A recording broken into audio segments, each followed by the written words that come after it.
Salam saudaraku, salam sejahtera dalam kasih Tuhan kita Yesus Kristus. Kebenaran hari ini 28 Maret berjudul Meletakkan Kepalanya. Yesus mengatakan bahwa serigala mempunyai liang dan burung mempunyai sarang, tetapi anak manusia tidak mempunyai tempat untuk meletakkan kepalanya. Ini berarti fokus hidup orang percaya tidak boleh tertuju kepada kenikmatan hidup di bumi. Tidak boleh tertuju kepada kenyamanan hidup di bumi. Ya. Yesus sebagai teladan kita menyatakan ini.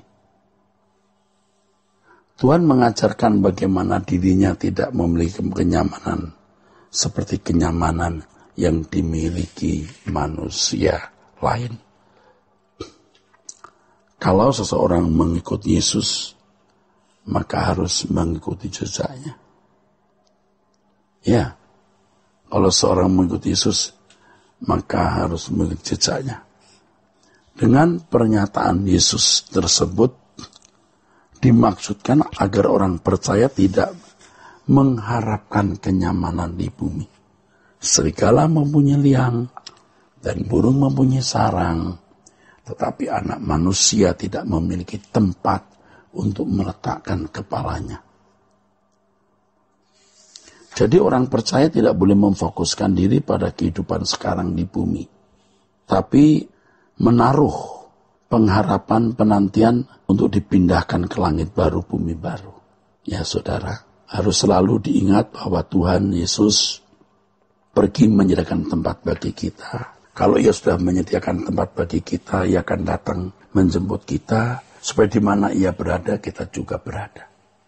Ini berarti, saudaraku, hidup kita harus dalam penantian yang penuh kerinduan terhadap penjemputannya. Ya. Hal ini juga berarti kita harus lebih memfokuskan diri pada rumah abadi di langit baru, bumi baru. Bukan di bumi. Kalau tidak demikian, berarti pengkhianatan atau ketidaksetiaan kepada Yesus. Dia ingin di mana Dia ada, kita ada. Loh, kok kita tidak ingin? Kan berarti perselingkuhan, ketidaksetiaan.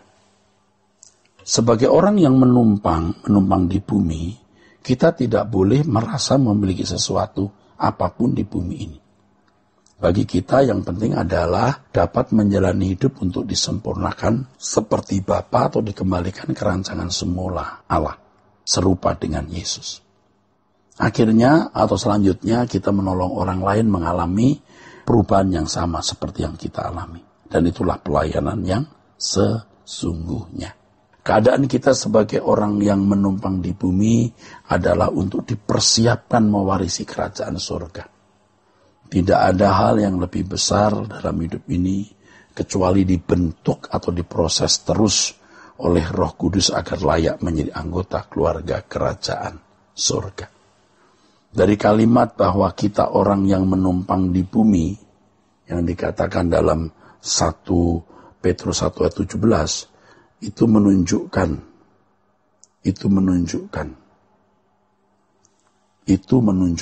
apa saudara? Sebagai orang yang menumpang di bumi itu menunjukkan bahwa kita tidak boleh menaruh hidup kita dalam kerajaan surga. Ya. Tidak boleh lepas dari kerajaan surga maksud saya. Kita harus menaruh pengharapan kita hanya dalam kerajaan surga. Dan hati kita tidak boleh terlepas dari kerajaan surga.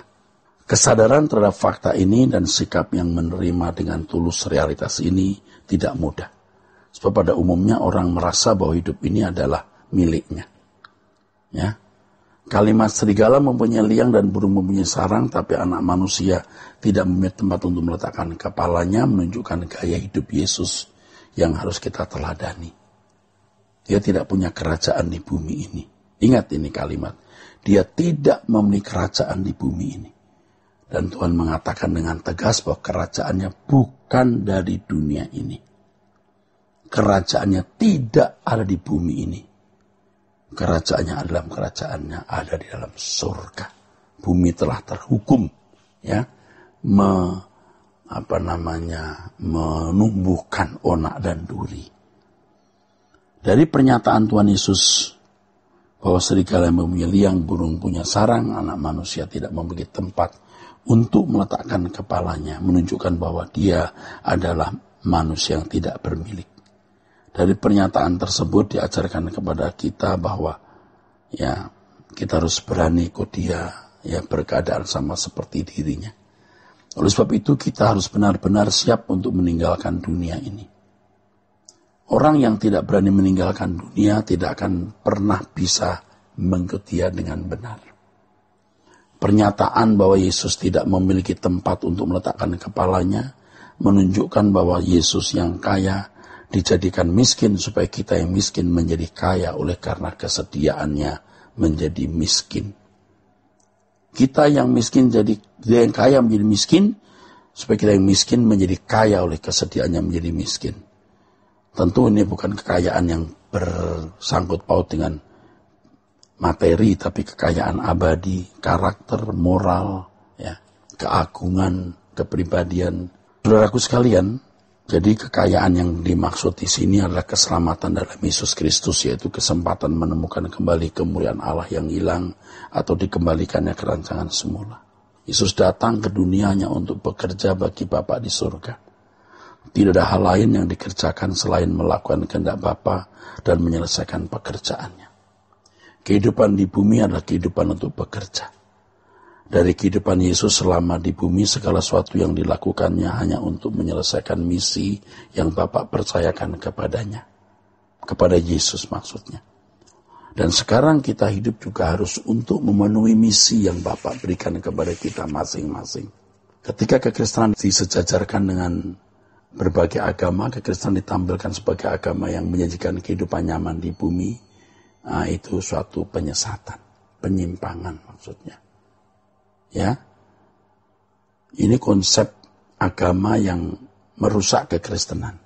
Kekristenan itu jalan hidup, dan hidupnya Yesus bukan hidup hukum. Kalau ajaran yang salah ya, kemakmuran jasmani diajarkan ya, bahwa ikut Yesus itu berarti sakit mudah sembuh, punya masalah cepat selesai, ya, sukses dalam karir studi, ya.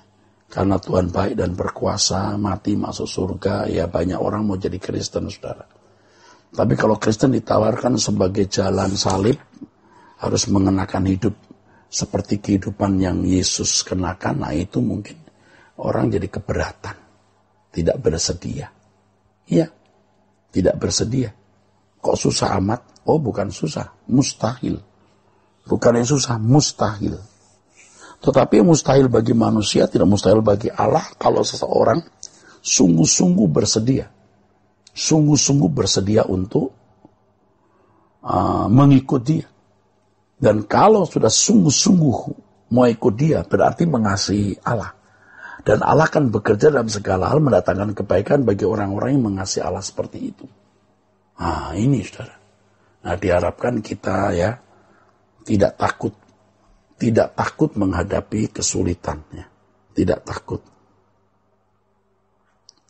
Kita tidak takut menghadapi kesulitan untuk memikul salib dan menderita ini. Saya percaya apa yang saya sampaikan ini, jika saudara pahami dengan benar, pasti akan bisa mendatangkan pembaharuan yang luar biasa. Mari kita berubah. Mari kita berjuang bersama. Ya, Tuhan memberkati saudara-saudara sekalian. Sola Gracia.